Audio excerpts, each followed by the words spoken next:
Shortcut बता रहा हूँ, सबसे पहले राउंड 1 में अलॉटेड कॉलेज की रिपोर्ट चेक कर। अब इस पीडीएफ के अंदर आपको सब कुछ मालूम पड़ जाएगा कि कौन से बच्चे का बेटरमेंट हुआ, कौन से बच्चे का बेटरमेंट नहीं हुआ है, कौन से बच्चों को न्यूली अलॉटेड सीट मिली हुई है। यहाँ पे सब कुछ आपको कल पे कुछ स्टूडेंट को दूसरी सीट टाइप अलॉटमेंट आया हुआ है, मतलब मैं ओपन कैटेगरी का स्टूडेंट हूं, मुझे पीडब्ल्यूडी की सीट अलॉट हो गई है, मुझे माइनॉरिटी की सीट अलॉट हुई है। अभी हम बात करते हैं फर्दर फ्रीज करें या फिर बेटरमेंट के लिए जाए। देखो guys, finally welcome back to CS concept simplified. So guys, first of all happy Independence Day to everyone. और आज का ये दिन बहुत मेमोरेबल दिन रहेगा आप सभी डीएससी स्टूडेंट्स के लिए। आज डीएससी का राउंड 2 का अलॉटमेंट भी रिलीज हो गया। आज आपको फाइनली राउंड 2 के अंदर कौन सी कॉलेज में कौन सी ब्रांच अलॉट हुई है ये भी आपको मालूम पड़ चुका है।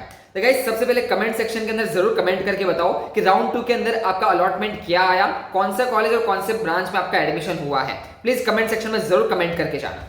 अभी आज के इस वीडियो में हम यही देखने वाले हैं कि अलॉटमेंट आपको किस तरीके से चेक करना है। अलॉटमेंट में कई सारे स्टूडेंट्स को डिफरेंट कैटेगरी डिफरेंट माइनॉरिटी की सीट अलॉट हुई है, तो उसके बाद का प्रोसीजर क्या रहेगा।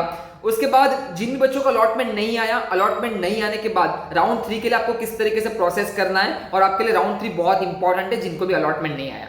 एंड गाइस, फाइनली फ्रीज करें या फिर बेटरमेंट करें, कौन सा ऑप्शन सिलेक्ट करना है, सब कुछ हम इस वीडियो के अंदर डिस्कस करने वाले।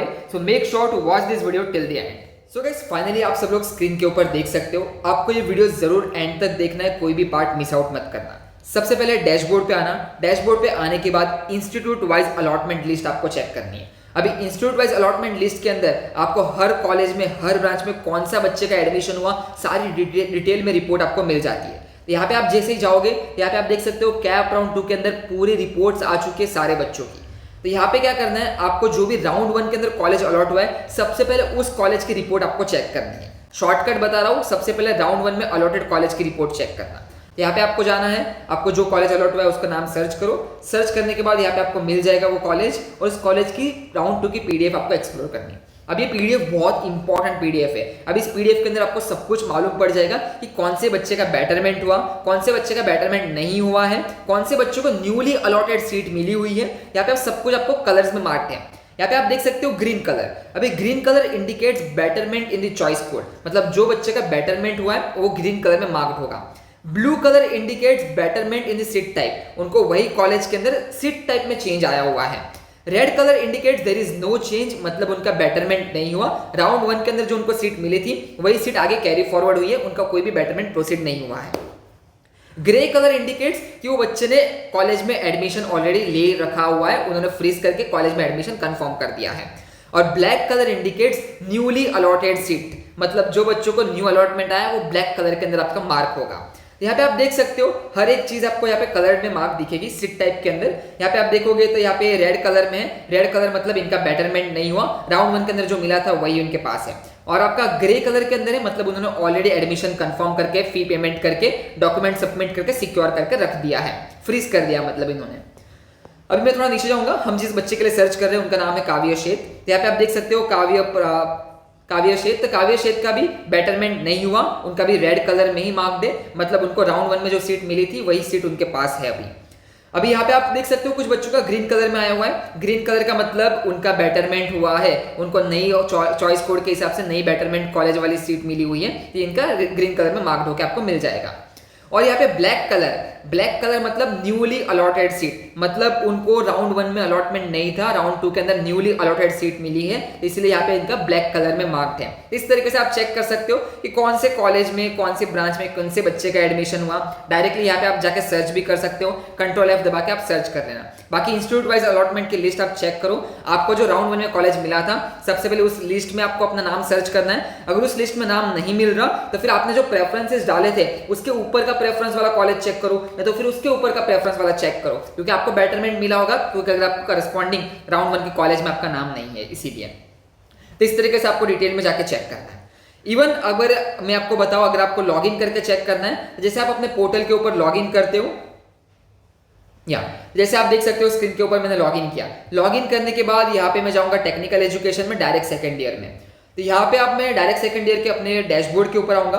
डैशबोर्ड में आप देख सकते हो अभी सिर्फ कैप राउंड 1 अलॉटमेंट दिख रहा है, अभी यहाँ पे अपडेट नहीं हुआ। यहाँ पे आपका राउंड 2 का अलॉटमेंट अभी तक अपडेट नहीं हुआ, बट जब तक मैं ये वीडियो अपलोड करूंगा शायद से अपडेट हो जाएगा। तो प्लीज एक बार कमेंट सेक्शन में जरूर कमेंट करके बताना कि आपको राउंड 2 के अंदर कौन से कॉलेज में कौन सी ब्रांच अलॉट हुई है, और जो भी बच्चे की सेम अलॉटमेंट आया हुआ है तो जरूर एक दूसरे को रिप्लाई देना, because they are your batchmate. अगर आपको सेम कॉलेज सेम ब्रांच के स्टूडेंट दिखे, एक दूसरे को रिप्लाई देना शुरू कर।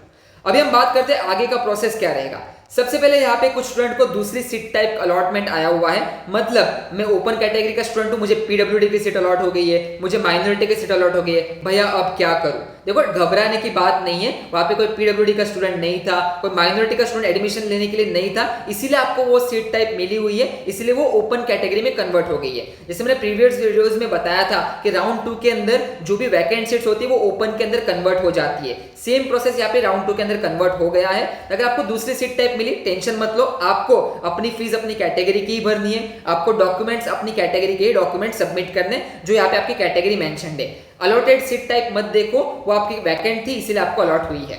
अभी हम बात करते हैं फर्दर फ्रीज करे या फिर बेटरमेंट के लिए जाए। देखो गाइज अभी क्या होता है डीएससी के अंदर फर्दर राउंड्स में आपका अपग्रेडेशन बहुत मुश्किल है। राउंड 3 के अंदर आपको शायद ही एक्सेप्शनली कुछ स्टूडेंट का अपग्रेडेशन होगा, but measure of the cases upgradation possible नहीं होता। अगर आप चाहते हो, अगर आपको अपने डिजायर्ड कॉलेज के अंदर डिजायर्ड ब्रांच के अंदर एडमिशन मिल चुका है तो आप फ्रीज कर सकते हो। अभी फ्रीज करने के बाद नेक्स्ट 3 डेज के अंदर आपको कॉलेज में रिपोर्ट करना है, सारे ओरिजिनल डॉक्यूमेंट सबमिट करने हैं, फर्स्ट ईयर का फी पेमेंट करना है, 3 सेट ऑफ जेरोक्स कॉपीज आपको लेके जानी है कॉलेज के अंदर और अपने एडमिशन जाके कंफर्म करवा के आ जाना है। अगर आप फ्रीज करते हो तो अगर आपको वापस से एक चांस लेना है तो आप बेटरमेंट में जा सकते हो। देखो betterment is the most secured choice. अगर आपको फर्दर राउंड में बेटरमेंट नहीं मिलता तो ये चॉइस जो आपको अलॉकेट हुई है वो तो आपके पास रहेगी ही रहेगी, चाहे वो राउंड 1 के अंदर अलॉकेट होके आपको मिली हुई है या फिर राउंड 2 के अंदर आपका बेटरमेंट वाली चॉइस रहेगी आपके पास, तो वो भी आप राउंड 3 के अंदर बेटरमेंट में जा सकते हो। अगर राउंड 3 में बेटरमेंट हुआ तो फिर वो चॉइस चली जाएगी। अगर बेटरमेंट नहीं होता आपको प्रीवियस राउंड में जो अलॉटेड सीट है वो तो आपके पास रहेगी ही रहेगी। एनी टाइम राउंड 3 के लिए आप बेटरमेंट में जाना चाहते हो तो जा सकते हो, betterment is the most secure choice. बाकी अभी हम बात करते हैं जिन बच्चों का अलॉटमेंट नहीं आया उनको क्या करना चाहिए। अबे जिनको अलॉटमेंट नहीं आया आप जाके हमारा DSC admission counselling course purchase कर लो। देखो अभी राउंड 3 आपके लिए बहुत इंपॉर्टेंट राउंड रहेगा जिनका भी अलॉटमेंट नहीं है। अगर राउंड 3 के अंदर आपको अलॉटमेंट नहीं आया तो आपका पूरा 1 ईयर वेस्ट हो सकता है, इसलिए बोल रहा हूँ चुपचाप जाओ काउंसलिंग परचेस कर लो। हम आपको प्रॉपर कॉलेज की लिस्ट बना के देंगे, आपको सारे 300 ऑप्शंस आपको फिलअप करने हैं। जैसे हम लिस्ट बना के देंगे सेम टू सेम आपको वहां पे अपलोड करने हैं राउंड 3 के लिए, तभी जाके आपका कोई ना कोई कॉलेज में कोई ब्रांच आपको अलॉकेट होकर मिलेगी, नहीं तो फिर आपका पूरा 1 साल वेस्ट हो जाएगा। अगर आपको काउंसलिंग में इंटरेस्टेड है तो तुरंत जाओ, नीचे आपको लिंक मिल जाएगी कमेंट सेक्शन डिस्क्रिप्शन बॉक्स के अंदर, तुरंत जाके परचेस करना है, बिकॉज हमको आगे आपका पूरा एडमिशन प्रोसेस को कंप्लीट करना है, पूरा एडमिशन प्रोसेस हमको आपका चेक करना है, इसीलिए तुरंत जाके परचेस कर लेना जिनको भी अलॉटमेंट नहीं मिला। डिले मत करो, you can just go and download the concept simplified app and purchase the counselling course.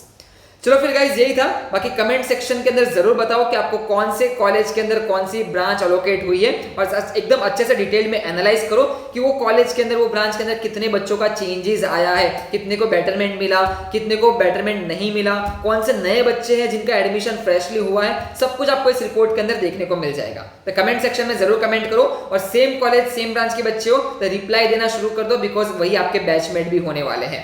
चलो फिर मिलते हैं नेक्स्ट वीडियो के अंदर, तब तक के लिए goodbye, have a nice day and best of luck for the admission process. जो भी डाउट हो आप हमको व्हाट्सएप पे पूछ सकते हो, और या फिर आप हमको नीचे कमेंट सेक्शन में कमेंट कर सकते हो।